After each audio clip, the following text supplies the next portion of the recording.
Runners, triathletes.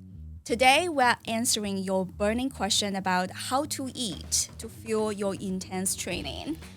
Our guest, Dr. Rachel Mitchell, is not only a badass runner who holds a 2:48 marathon time, but also has a PhD in nutrition science.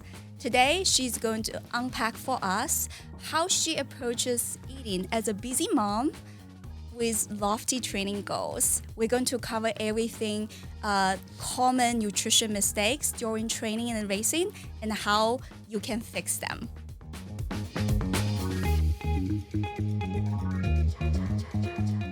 Hey friends, welcome back to Mirvana Endurance Podcast, a show that shares stories, celebrates successes, and learn lessons from everything endurance sports. I am Sean, a runner, a triathlete, and your host. Today, we will be talking with Dr. Rachel Mitchell. Rachel was a collegiate athlete who specialized in shorter distances. It is in the later life she found her love for distance running. Her marathon time, get this, is 2 hours and 48 minutes. Now, she's not only speedy, she's smart too. She has a PhD in nutrition science, and she's the author of the cookbook, Fueling the Family. Rachel, you are literally glowing in the studio light. How are you doing?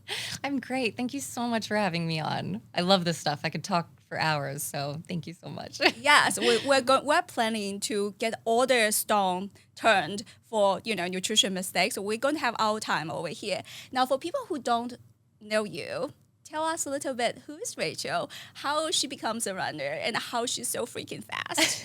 So my running story is a little bit interesting because most people think that I've always been a distance runner. But what brought me to Birmingham from Cincinnati, Ohio, I grew up there. I was a hurdler, and I signed with UAB for college. So I was a 400 hurdler, was a sprinter there. Post-collegiately, I had a unique opportunity to be the director of ops for the team, and I continued training for the 800. So that got me a little bit longer, another equally brutal event. And I slowly kind of transitioned to the roads after my time on the track was over. Got really into road racing, met the right people in Birmingham, got sucked into the marathon. And, the rest is history. I've loved it ever since. I love running. I've done 6 marathons, PR 248, which was a little while ago, but last year I ran 250 in Chicago, so I'm getting closer to my PR.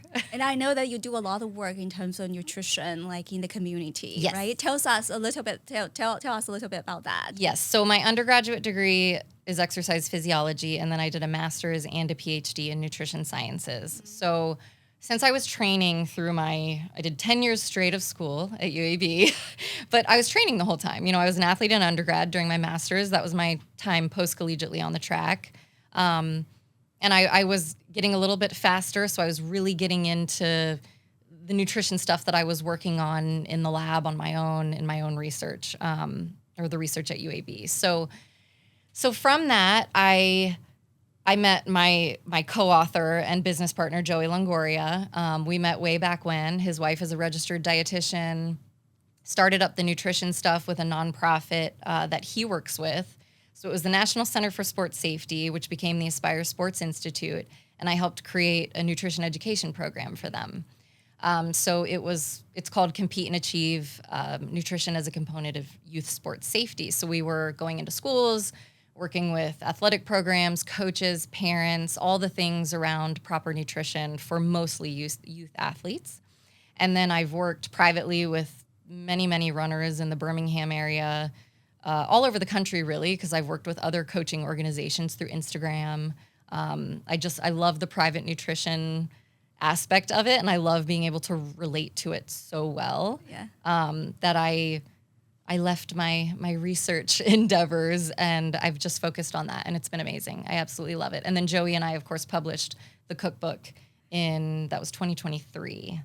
So that was such a fun project that began during COVID, and then we made it come to life. I do want to talk a little bit about the book because I do have the book. So I remember that was back in 2023 fall. 2023. Yeah. And I just watched a documentary about Coach Bob Larson. And in that film, Coach Bob Larson was a coach at UCLA. Well, he was coaching Meb Keflezighi. Yes, It's hard to pronounce. Keflezighi. It's a tricky one. And then after I watched the documentary, BTC posted this thing on Facebook and said, Meb is coming to Birmingham. I was like, no way. For people who don't know Meb, he is really a significant piece of U.S. distance running history, right? He was Olympic silver medalist. He won the New York City Marathon. He won Boston Marathon. He's fast, and he's one of the most American famous runner out there. So when this news was out, like Meb is going to come to Birmingham, everybody wanted to see what he's doing. And sure enough, he was doing the book signing for the book. He actually wrote the foreword. He did. He wrote the foreword. He was a big part of that. And so the first time I met him he was the guest for Wine 10K. Joey was the creator of Wine 10K. He's kind of the brains behind that. He goes way back with Meb. That's how I ended up meeting Meb. And Joey and I were already doing our nutrition work together. I see. So that was how I met him. And when Joey and I created the book idea, we already had all of this together. But Meb and his brother Howie, he manages all sorts of professional runners. He's amazing. We were able to hop on several calls with them about the idea of the book and him writing the foreword. We even flew down to Tampa to have a lunch with him and do a photo session. And he has a recipe in there, one of his favorites. He loves eggs. We'll eat them any time of day. So one of his egg recipes are in there. And he was just totally on board. So Meb's nonprofit, the Meb Foundation does all sorts of work all over the world with kids. He always has his marathon teams. And that was when I got the idea to run for Team Meb at the New York City Marathon, which I did shortly after we released the book. So it kind of came full circle, and he was just wonderful to work with. You collaborated with him in so many different levels. So many different ways, yeah. And he's one of the most gracious human beings I've ever met. He was so low key. I came to him. Amazing. I said, Meb, I'm not that fast. I just want to get a Boston qualifier. I was working really hard in 2023 to get my Boston. And he wrote on the book. He said, best wishes and good luck getting the BQ. And sure enough, 1 month after he wrote that, I got my BQ. So that would do it. Yep, that'll do it. have Meb bless your race. Seriously, right before New York, we did a meetup the day before. I had him sign a couple of my books for family members and people that couldn't be there for the book launch. Right. And he wrote on my bib, and my whole bib it's this like long note on the front, a signed, like he writes the most wonderful things. He cares so much. Like he will take the time with anyone before any race, any event. He's wonderful. Very wonderful. Now we're going to jump right into the nutrition part of the good stuff. The good stuff. I do want to ask a little bit because we had a conversation before. So I remember you talk about this pivotal moment about how it shifted your mindset in nutrition. Yes. Can you talk a little bit about that? Yes. How it kind of prepared your mindset when it comes to nutrition? So my journey is very interesting. Like I said, with being a 400-meter hurdler in college, obviously I got there because I was a sprinter through my whole track career, which started in middle school. So I got to high school and I did cheerleading, gymnastics, track. I was kind of in all the things. But I was dealing with a lot at home. My stepmom, she was battling very aggressive breast cancer. It was a really hard time during my life. And I was young. 14, 15. Started high school track, wasn't taking it all that seriously, but I was kind of in this different mentality of, I was going through a lot. So it was hard for me to make sure I was eating enough. I was really busy, young teenager. A lot of us have gone through stuff like that, especially teenage girls. But as I started to pick up momentum on the track, I started running with varsity towards the end of my freshman season. I was picking up, covering some ground in the 300 hurdles. I was really starting to enjoy it, and I had an amazing coach. We had amazing strength coaches at my high school, and the constant message was, you need to be eating enough. You need to be fueling yourself properly, not skimping, because a lot of teenage girls deal with disordered eating. And I think because of everything that was going on in my life, I was struggling a lot. It was a difficult time for me to really carefully think about how I was fueling myself for performing on the track. But I fell in love with it immediately. And I was just getting this positive feedback at every practice. They would get breakfast for us sometimes, take a couple extra bagels, take an extra donut with you. It was just the opposite of what you would think with running. But the difference is I was a sprinter. They wanted me to put on 5 pounds of muscle. They wanted me to gain a little bit of weight. As a freshman in high school, I would have never thought that would have been my defining moment with my approach to nutrition, but it flipped a switch. I mean, it really did. And from that point on, it was fueling myself properly, getting enough, adding in the good things, but getting enough. Because that lean mass and that power that you need for sprint events, it's just totally different. It's a totally different mindset. But I think that it's helped me through my entire career because, knock on wood, I haven't dealt with, I have had some injuries, but it's not something that's chronic for me. Right. And I know my bone density is very good, and I know that's from the way I've fueled myself ever since I was a teenager. So your message is, even though that now you're a longer distance runner, but you still try to fuel yourself as a sprint runner, Absolutely. and that really helped you. Absolutely. Yeah. So this is a good segue to get into the biggest mistakes, when it comes to distance running. So what do you see the common mistakes? The biggest mistake, it's not getting enough fuel overall, so calories in general, but then where those calories come from, carbohydrates. Especially this day and age, our society is so fixated on physique and appearance and all these things that's a lot of times what will impact young females. I mean, men certainly can suffer from the same things, but young females kind of get that impression. So it happens early.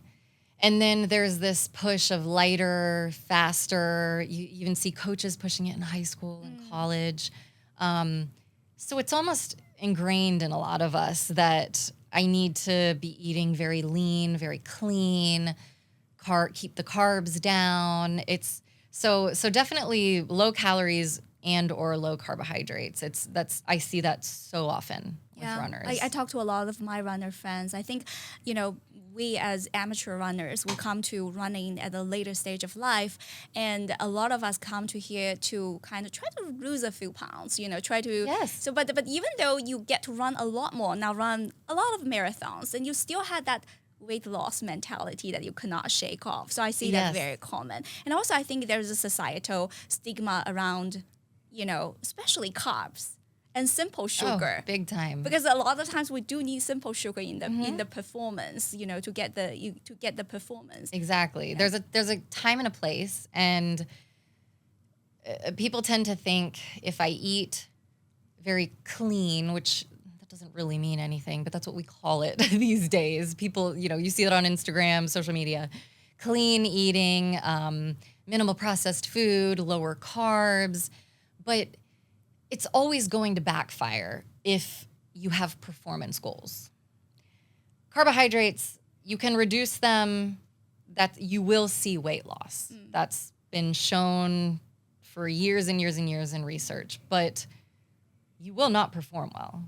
You may lose weight, but your performance, the time is just going to add on to your race times. Like it's not conducive to fast running. Yeah. So it can be done if someone is trying to lose some weight and then maybe get into more performance-based goals. Yeah. But that you got to bring the carbs back in. You have to be fueling yourself properly. Yeah. I remember in the old days when I was training, like for having a long run on Saturdays, and you look at a watch, like, congratulations, you burn like 1,200 calories. Right. And you kind of pat yourself on the shoulder, like, look, I just lost that much and I didn't eat much. I'm losing something over here, right? But I had this conversation, remember, was running with Travis Self, who has done like 20 Ironmans, he's... so he definitely knows something about, training for long distance. So he said you can do that. You can intentionally underfuel yourself, do your Saturday long run, and go home and sit in the couch for the rest of the day. Or you can eat as many, enough fueling to, make sure that you don't feel sluggish, you don't feel like unsatisfied during the run, and then go home, 9 a.m., you still can go about and have a really good day. And you may end up even burning more calories that way because you spend your rest of the day, I don't know, chasing after the kids, mowing the lawn. You can do other things. Yeah. You can actually have somewhat of, as normal of a day as you can after running 20 miles. But it's possible. It's entirely possible because your nutrition status before a big session, a big long run, that also plays a role in your capacity for recovery. If you're already in the hole and then you're just digging the hole even deeper, your body's just, it's going to pull from somewhere. Yeah. So you have to think of, okay, where is it pulling from during the effort? Yeah. Where is it pulling from after the effort? Yeah. If you're in a deficit, if your glycogen is already depleted or getting there, it's going to start to pull from areas of your body that are much more taxing on your system. Yeah. So it all, before, during, after, they all impact each other. Right, yeah. So that's why it's more of a steady approach to fueling. That's usually what I am always pushing. It's not this deprive yourself here, eat all the things here. It has to be pretty level and even keel, and that's how your body responds best. Yeah. So since we were already talking a little bit about recovering, can you talk a little bit about what kind of, say, just not performance specific, but more like daily nutrition that you need to approach in terms of make sure that you are taking care of yourself, you are recovering well?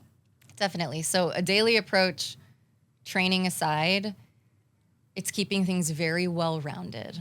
Well-rounded, steady. The same goes for hydration. If you haven't drank water all day and you're chugging at the end of the day, your body can only do so much with that amount.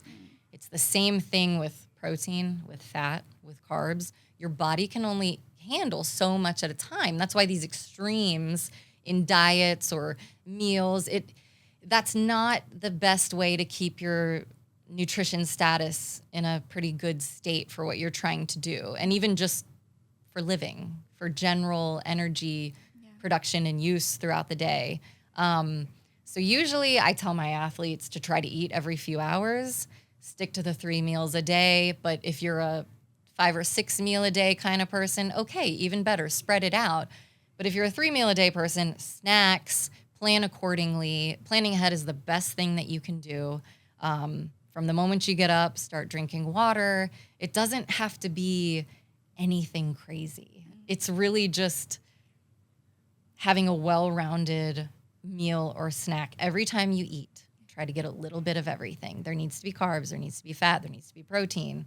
Especially as an endurance athlete, there always needs to be some good quality carbs. Throughout the day, you need to be getting a decent amount of protein, but you don't have to hammer anything. Nothing has to be extreme. Right. That's the best way to do it. Is there such a thing like how much gram of protein that you have to have to? So as a minimum, typically, 0.5 to 0.8 grams per pound of body weight. So if you think, okay, 0.5, bare minimum, a 120-pound athlete, that's going to be 60 grams of protein a day. And a lot of people listening now are probably like, well, that sounds pretty low because this day and age, you need a gram per pound. Yes. But I'm talking about from a basic, physiological, optimal functioning level. Yeah. You need at least that. Yeah. So 0.5 to 0.8 for the average person. As an athlete, of course you need more. So try to be somewhere in that 75 to 100% of what your body weight is. Yeah. Grams, that's plenty. Yeah. So, and at meals, if you could get roughly 20 to 30 grams per meal, there should be more in snacks. That's usually great. Yeah.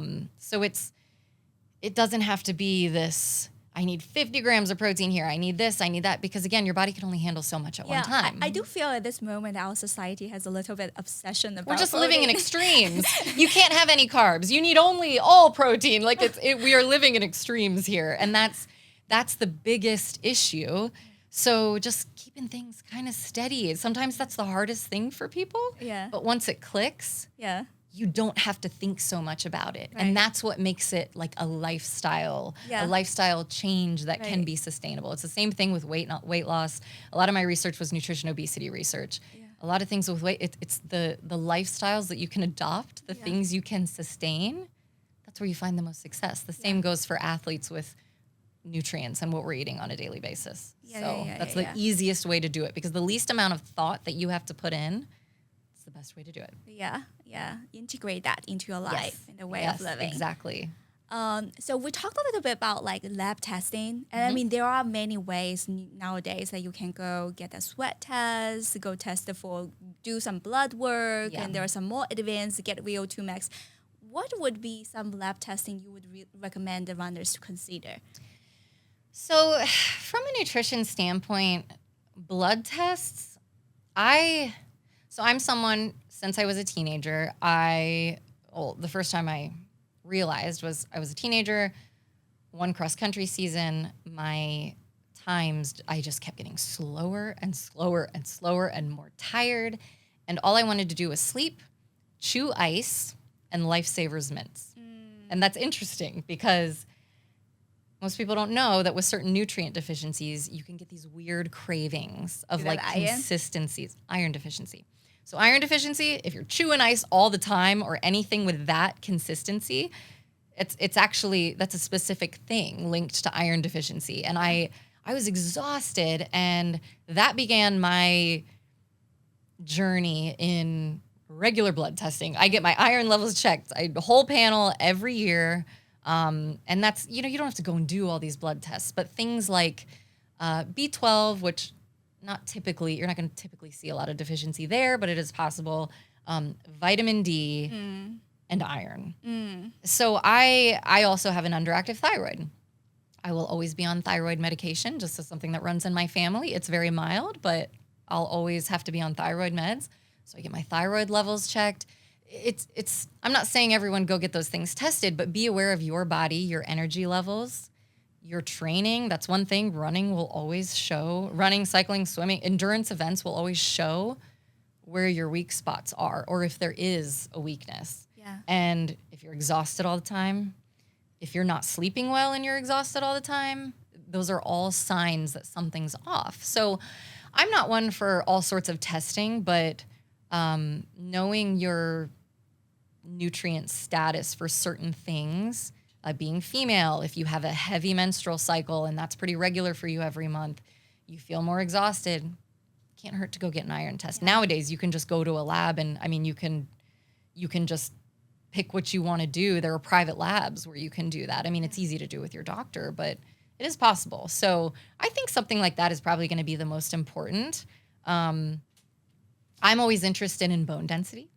So that's something, as an exercise physiology major in college, we would always have body fat type lab testing to look at the different methods.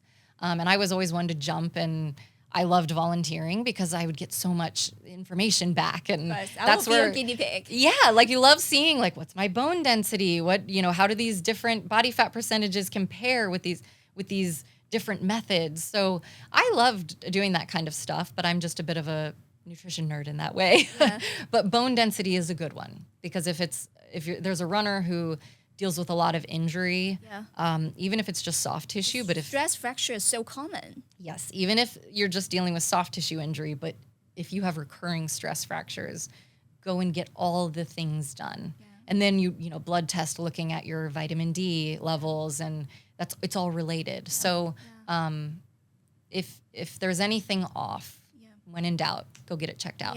Yeah. What about sweat test? Because I've heard that you can actually do your homemade. You can, and it'll look at different, so like sodium, magnesium, chloride, different minerals and that are in your sweat. But I don't know that that's that might be a bit much, I think, because if we get obsessed with all the fine details, it makes everything so much harder. Yeah. Some people thrive off of that, but unless you're having serious issues, something's off, you're sweating excessively, a lot more than normal, you're having trouble, then maybe you want to go down that road. But I think just for the general athlete, it's so different per person. It's kind of just dialing in how you feel, what kind of sweater you are, what type of fuel you do best with. Some people, swear by the salt stick or different things like that because they know they're very salty sweaters. Usually we can figure that out on our own in training. And it's something that requires a little bit less thought. If you get into all the numbers and vitamins, minerals, it can be a lot and it can make it a little bit overwhelming. But when in doubt, always drink more electrolyte, right? Yeah, if it's more not water, hurt. more electrolytes. Like overall, we live in Alabama. We train in Alabama. We're coming off of a very hot summer. Yeah. The summers are only getting hotter, more humid. So, really, really kind of dial in on what works best for you. Yeah. This summer, I would do, it could be a Body Armor, Gatorade, Propel. But I would always do the full sugar because I wanted a little bit of extra fuel. But I started with one frozen bottle that I would freeze the night before a long run, carry it with me. Yeah. Towards the end of the summer, I was just struggling. So I was double fisting my fuel bottles. They were frozen solid. I don't run with this. But you ditch them. And they're I small. see. So it doesn't have to be like a 16 ounce or anything, but small or like a longer, skinnier bottle. Like I used one of those for my last marathon, toss it when I'm done with it. Yeah. But it keeps you cooler. Yeah. It makes you fuel earlier and more often. You can refill it with water if you want to carry water. Figure out what works for you. And it's annoying, but it's a great way to train because in a race, grabbing cups is also annoying. Yeah. But we have to do it. Yeah, So for sure. it's good. Make sure you're hydrated. Definitely. So we touched a little bit on this, but also nowadays there are just so many different supplements. So many. What are some supplements you would actually recommend the runners to give a try? So, assuming all other things are balanced. So, what I mean by that is you have a well-balanced diet that you're consuming. You're well within your needs there, or you're meeting your needs there. Hydration, you've got that covered. Beyond that, I always like to me, protein is a difficult one. There are lots of things that we can do to eat more protein, but I find that I recover a little bit better when I get that extra shake that's an extra 20 to 30 grams of protein. That's a solid amount. I don't have it replace a snack or anything, but I add it in addition. So I think if you're training heavier and you're wondering about your protein, maybe you could get a little bit more. I think protein, I usually just go with standard whey, but if you have any nutrition considerations or dietary restrictions, there are all sorts of different proteins. It's not necessary, but I find that it helps. So I'll recommend that for my athletes if we're concerned about protein. Kind of the next level, there's a ton on creatine right now. I mean, there's always been a lot on creatine. So it's one of the most studied nutritional supplements. It's also one of the most low risk. Right, yeah. I mean, now we know you don't want to take it in such excess. It's hard on your kidneys. That's not good, but we know so much about it in optimal amounts that creatine is a really good one.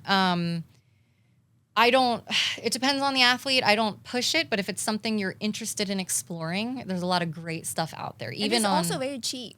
It's relatively absolutely. cheap. The one thing I will say about supplements, always choose something that is either, say, NSF certified. These seals of, I don't know if purity is the right word, but basically if it's NSF or some other organization like that, what they do is they test what's in the product and they confirm that what is said in the product is actually in the product. So you may buy creatine, the cheapest one you can find off of Amazon, and you don't know what else is in it. And supplements are not regulated. So anything could be in anything unless it goes through further testing. Right. So that's the one thing. Even protein, like go for a reputable brand. Yeah. Even if it is a little bit more expensive and it has the seal on it, always do that. Because with powders and caps, like you just don't know what you're getting. Yeah. So creatine is a great one. There's all sorts of other interesting benefits that are coming out for it. Like mental health. Mental health, it's fascinating. Yeah. I take it every day. Yeah. I love it. I think it has helped a little bit just with my recovery. But again, before that, I'm making sure to get enough protein, making sure I'm eating enough overall. Yeah. And then maybe performance supplement. I love caffeine with it, but it's something, again, too much of a good thing is bad. You cannot go over the edge with caffeine. You have to know what works for you. For me, I know exactly when to take before a race or a workout. I'm a coffee drinker. Sometimes I'll do a little bit of caffeine at the end, towards the end of a marathon, but caffeine, again, you have to know yourself and what works for you. Yeah. But I think that's a great, supplement that actually does improve performance. For sure. I take caffeine like every day. Yeah. I also added creatine in my training, in my last training cycle. Like I could feel it, like especially during speed work. Yes, exactly. So you think just for powerlifters, sprinters, but it goes so far beyond that. As endurance athletes, speed work is still necessary. Right. Lifting is still necessary. Yeah. There is a power component, but it doesn't only benefit that.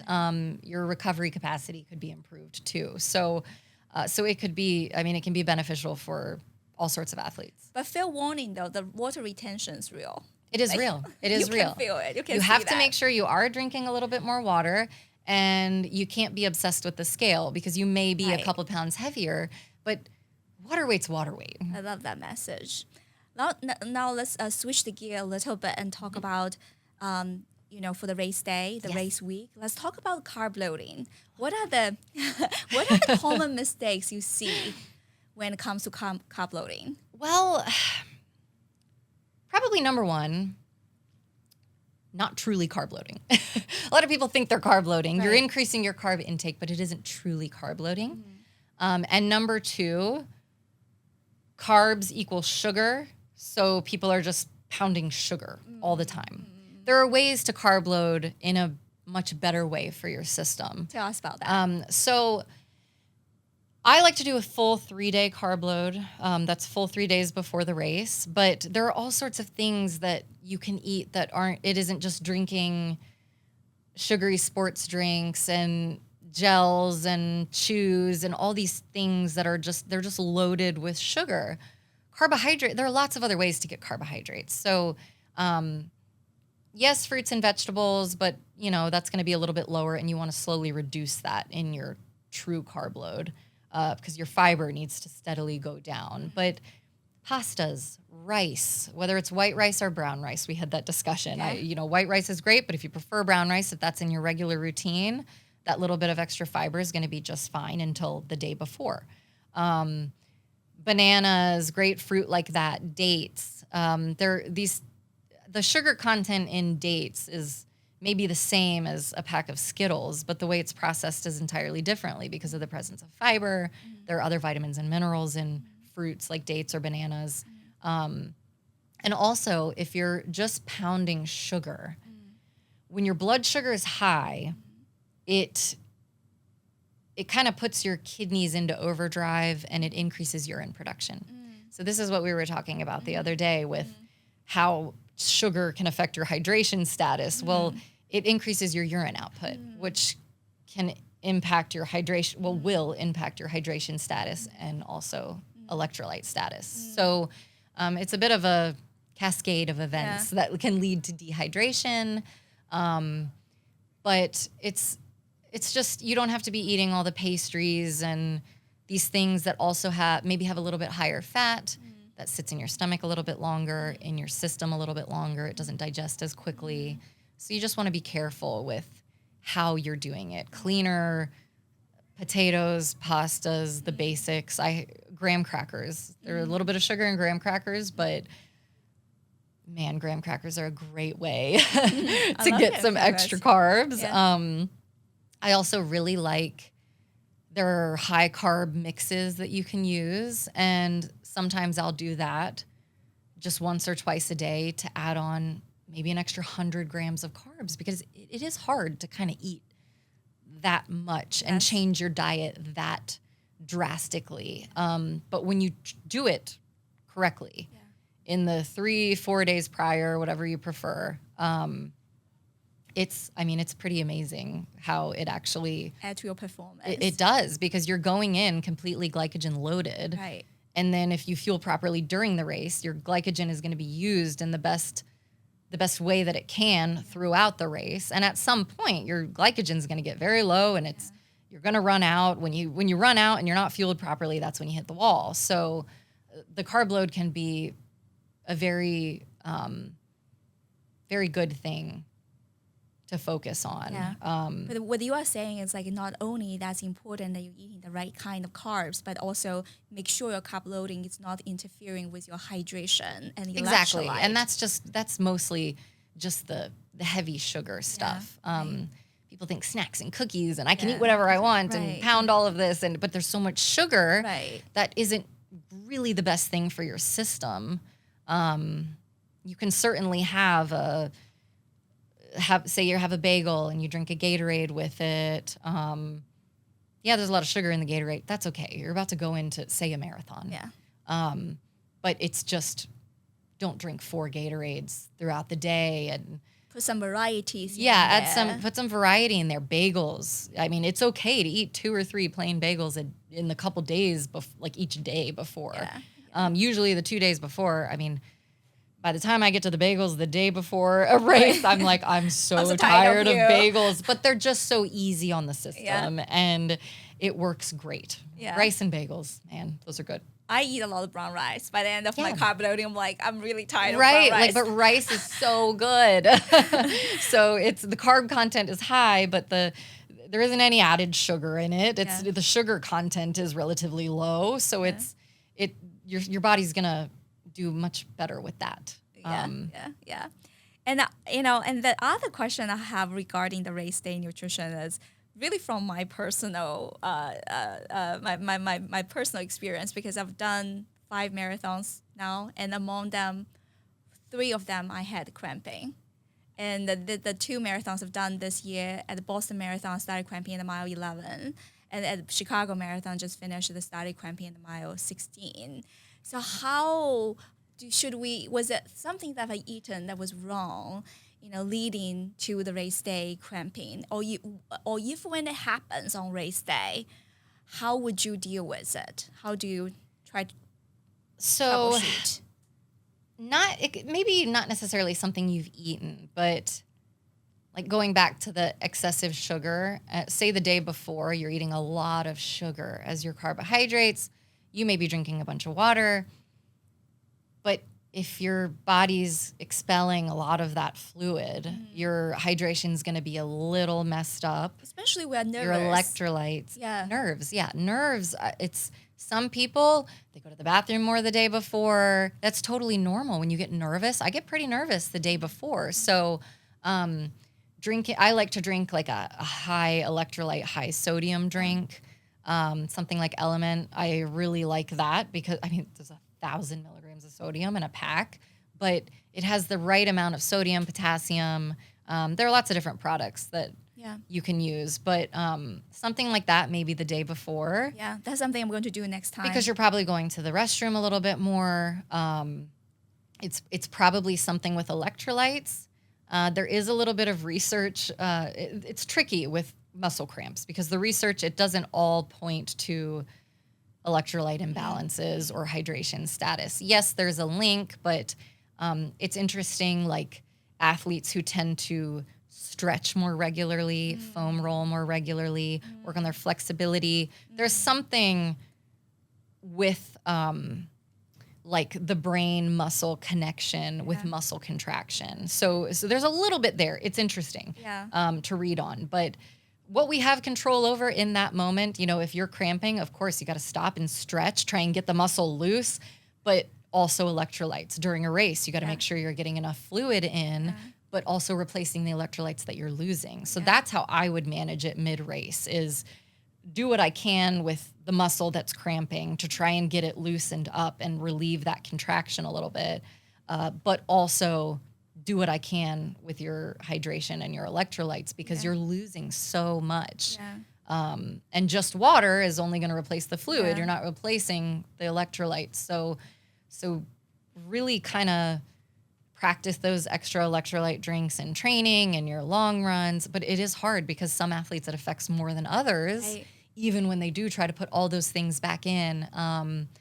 The extra stretching, that kind of affects your muscle tone, which again, when you're that fatigued, does impact the brain muscle connection. So it's pretty interesting, but that's the best that you can do. I remember at the Boston Marathon, I did take a shot of pickle juice, and that helped. It took some time for it to kick in. It does take a little bit. Yeah. But I remember when I was telling Lee that I cramped again the Chicago Marathon, he immediately goes like, it could be muscle weakness. I was like, I'm not accepting that. It's not my muscle. It must be electrolyte. And most of the time it is going to be. It's just an interesting, there's just some interesting stuff with fatigue, and then how your brain and like how the muscle responds in those moments of fatigue. And say Boston, you had that nice downhill for the first 6-ish miles, and then you've got these crazy hills later on.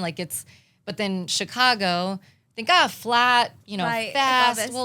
Flat, like there's still going to be a lot of fatigue that happens in fast, flat racing. So it's the same gait like all the time. Yes. So it can.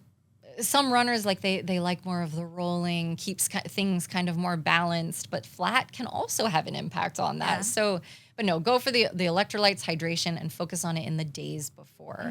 And one thing I do want to go back to just on the carb loading, because thinking of hydration, and we were talking about weight earlier.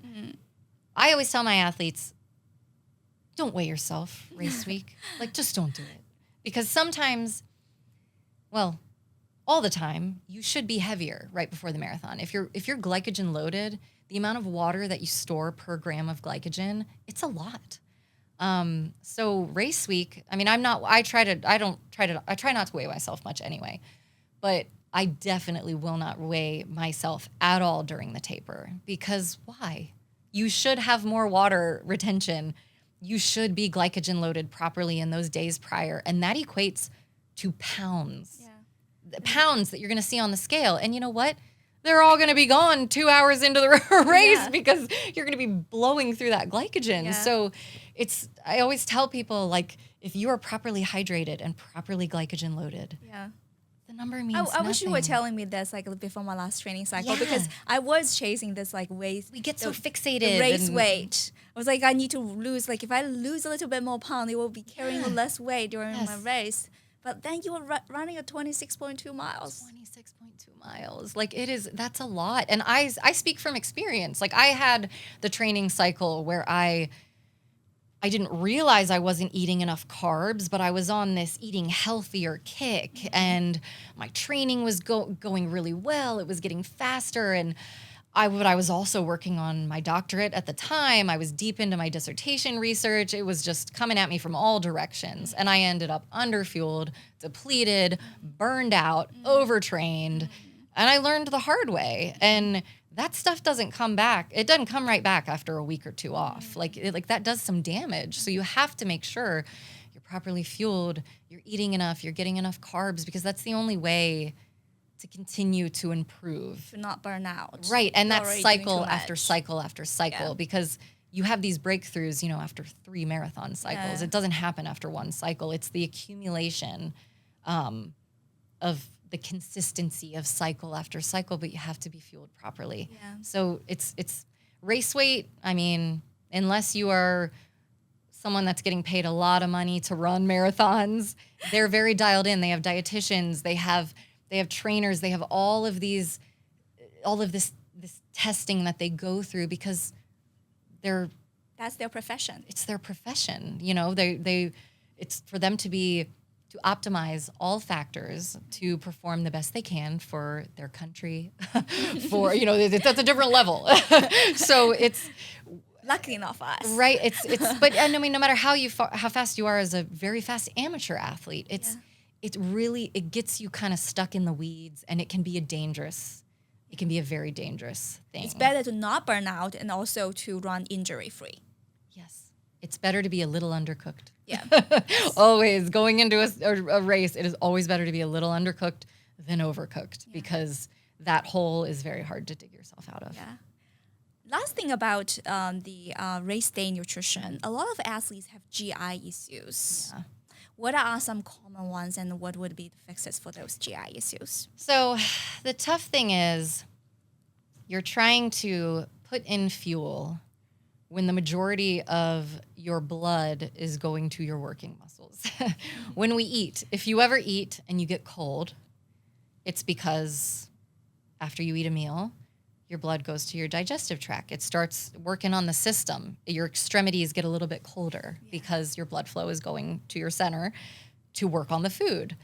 It's a complete contradiction when you're exercising. So, and especially intense exercise, your gut does not handle the fuel that well, because that blood is sending oxygen to your working muscles, not your digestive system. So that's why it's hard if you put in too much or at the wrong time. So during, I mean, it's the best thing you can do really is practice. You should practice. Don't try anything new. And don't go and try to do a fasted long run or dig into that, digging that hole that I keep talking about. Like, it's doing a long run and not fueling well, that can really do a number on your system and on your ability to train in the following weeks. So say you're hitting your peak 18, 20, 22 mile runs before a marathon, you should be practicing your nutrition as best as you can. Do it just like the race. Yeah. And if that's fitting in water stops, carrying a bottle, because taking in fuel, you're also not going to handle that fuel very well if you're not doing it with fluid. Right, yeah. So you have to try to, plan around town. We have such a great running community here, the Birmingham Track Club, all the water stops. I mean, what would we do without all of those coolers around town? We have such a great running community. Right, yeah. So plan accordingly. Even if your biggest workouts, make sure you have fluids, make sure you have your gels. And if you struggle with different things, try different things, but do it throughout the training cycle. Yeah. Even early on in your 13, 14, 16 mile runs, people think, I don't need, maybe I'll take a gel, maybe I'll down a little bit of sports drink. I don't need to do, but you have to know what works well for your system. It is not just a training for your legs, but also training for your guts. It is. It doesn't have to be anything extreme, but regular runs. You need to know how breakfast sits in your stomach, how it sits in your stomach. If you eat it a couple hours before, you have to kind of plan out accordingly with your race. Boston starts around 10 a.m. at the earliest. Yeah. So you have to kind of plan, if on this day, if I'm going to eat this early, I'm going to take fluids and sports drink in through this time. You have to have it dialed in. Yeah. Nothing new on race day, nothing new in the taper. Know what works for you and stick to it. Yeah, and the best thing you can do for your GI system is not to surprise it on the race day. And I shared with you the story during my Boston Marathon. I read this book. It was telling about the beet juice. Beet juice. And I bought the book late. It was only 1 week until my race day. I was like, okay, I need to eat this beet juice. So I arrived Boston, went to the grocery market, picked 2 big glass jar of beet juice. The day before the race, I drank the whole jar of beet juice. The second day, I went to the bus loading. I was taking the other glass jar of beet juice, but they were, for safety reasons, they did not allow me to board the bus with my glass jar. So people started to shout, chug it. And I was chug. I had a huge GI issue during my race day. So don't make the mistake. And beet juice too. I mean, chugging anything, but beet juice, it can be hard on your system. It can be a little harder on your kidneys. Running a marathon is hard on your kidneys because of the dehydration and just everything we're trying to do to ourselves over 26.2 miles. Beets and beet juice are very good for you. But again, you got to know when it works for you. And it's also not something that's like a chug right before the race. It's something regularly in your training cycle. Be gentle. Be gentle with it. Yeah. Things like that can cause gastric issues, just like coffee. You know, I know when I can have coffee before a race or a workout, when that times with using the restroom, when that times with running, because caffeine is a diuretic. Coffee in itself affects how things move. Beet juice is the same way. I feel like nobody told me that. Like until I told the story. There should have been a warning in the book. There should have been a warning because beet juice, it's great. But it also, some people will drink beet juice and their pee will be red. Yeah. You use the bathroom and it's red. That can be alarming. There are lots of things with beet juice where it's like, okay, I just had beets. No problem. But if you don't know that, it can be a little bit scary. Yeah. So practice that. It can be scary. Yeah. And then I wanted to really ask you questions about like how to your like everyday cooking, because you have a fabulous cookbook. It's a great cookbook. Yeah. So how do you actually fuel your family? What are the recipes you go back, again and again? So the book, for anyone who has it or will go and get it, there's a wide variety of recipes. Most of them are pretty easy to throw together. But so Joey, my co-author, I always say he's more of like the culinary chef type. Like there are some big recipes in there. They're beautiful. They take time. I mean, you've got to be a really good cook to nail those. He's just an incredible cook. He brings a lot of the gourmet side to the book. I'm pretty good at looking in the fridge, in the pantry, seeing what I have, and I can come up with something, or I can meal prep it. I can come up with something that's going to last. And that's a lot of easy recipes. I'll do that with pastas. I do sheet pan meals all the time. I mean, last night I just did chicken breast tenderloins in the pan. I mean, they were simply seasoned, olive oil, did them quick in the pan while I had veggies roasting in the oven and potatoes roasting in the oven. Like that prep takes minimal time. It's pretty boring for the most part in my kitchen because I just go through these same recipes, or I'll do it with a different meat or skillet. There are lots of skillets in there. You'll see a lot of the photos. We took every photo ourselves. You'll see my kind of coral pink skillet that I use all the time. I'll do meat, veggies, maybe I'll add rice into it. Like, you can truly come up with anything with different sauces, seasonings, and it's really delicious and it's really well-rounded. Always add veggies. Choose a good quality carb. You can add in beans. You can add in meat. Like there are a million different ways to do it. So a lot of the skillet recipes, sheet pan recipes, they're just simple. There's my favorite recipe in the book was Brussels sprouts with goat cheese. I love it. Sprouts. I do those all the time. Yeah. I just roast them like shaved Brussels sprouts or pretty good chopped Brussels sprouts. Roast it in the oven. Oil. There's a dressing that I buy too. It's just like a light olive oil. Balsamic glaze. There's the balsamic glaze, on top at the end. Yes. Goat cheese or gorgonzola if you like the little bite. Like it is. I do those all the time. Yeah. And it's so easy. You just put it in the oven. It's so easy. Yeah. And there's another recipe that I tried here. I forgot the name, but it used farro. And that was the first time I tried farro. And it was I did it with coconut milk. That's it. Yeah, I did the coconut. I think I cooked the farro in the coconut milk. And I did it, I think, with some sort of stir fry-ish. I think it was maybe like a chicken and peppers recipe. Again, that was an easy pan or like just saute some stuff. Really easy.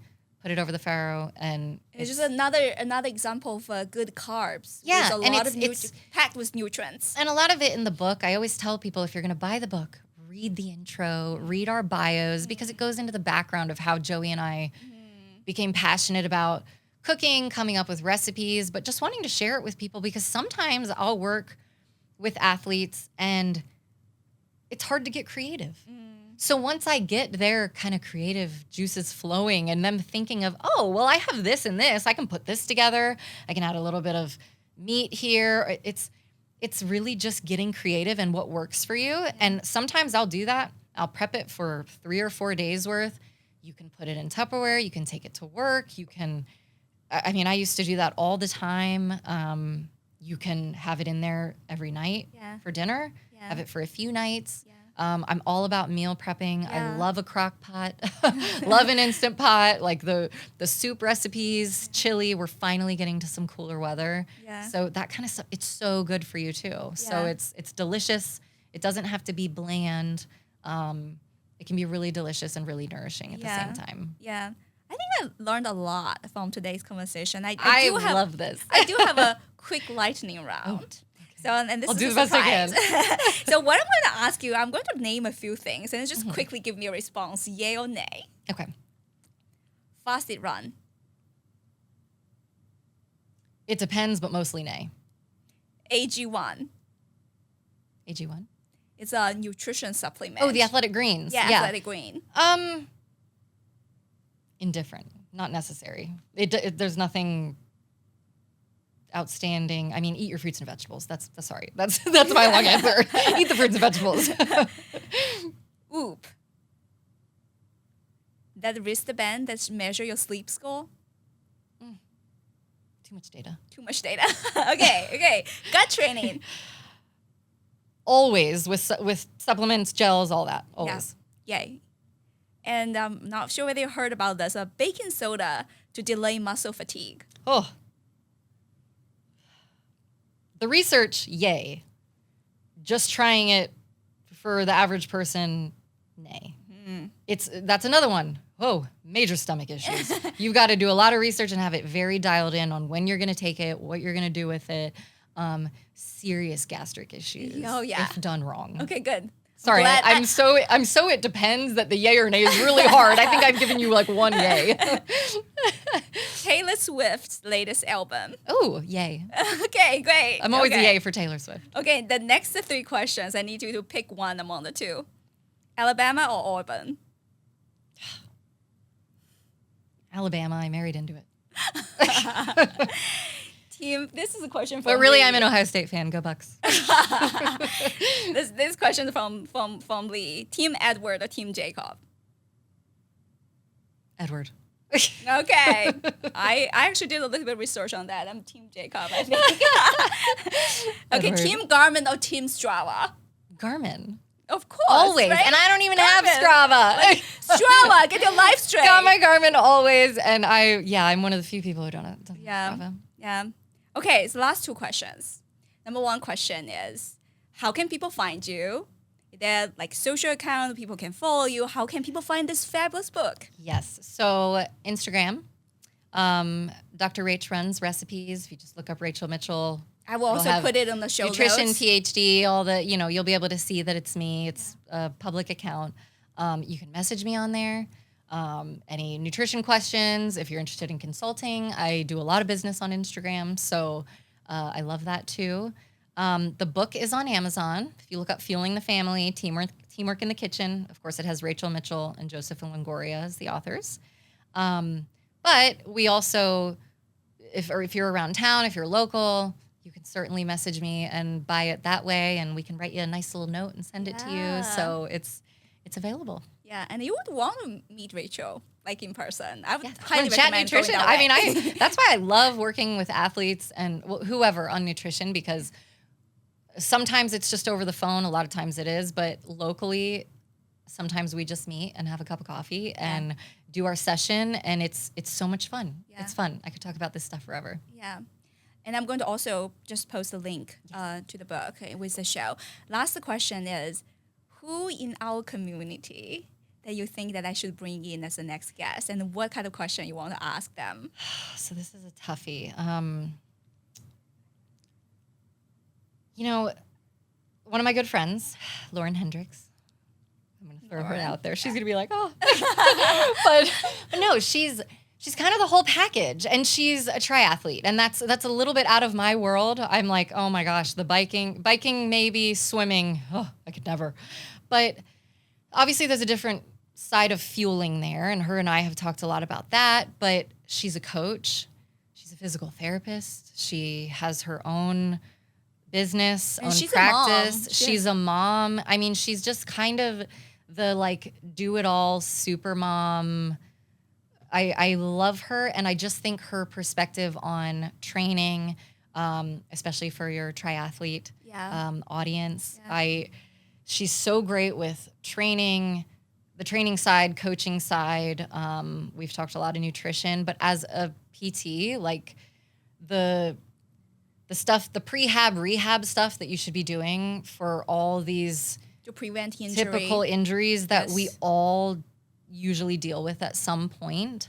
Day-to-day stuff, what you should be doing on a regular basis. Like I pick her brain all the time. I just think I would want to ask something in the, like, how should we up our prehab game, or what should we be doing like in our daily kind of regular running pre-post to prevent injuries down the road, because love that. she's Amazing resource. brilliant. Yeah. Amazing resource. Yeah. I really enjoyed our time together. I loved that. Yeah, and we can Thank you talk for so hours, much. and, I and know. we will have future episode to bring you back Anytime a specific topic with nutrition, anything general again, because all of the answers, it always depends. And I could always go in so many different directions. Yeah. Like that's why I like working with individuals. I'll do general talks with teams or programs, but I love working with individuals, because then you can bring in all of the factors that are personal to you and your training and your nutrition, and we can really dial it in. So Yeah, I love it. Thank you so much. Thank you. And that's a wrap for today's podcast. And we really appreciate you listening in. Hope you gained a lot of knowledge from today's podcast. And always subscribe, like our video. And until next time, we'll see you at the Milwana Endurance Podcast.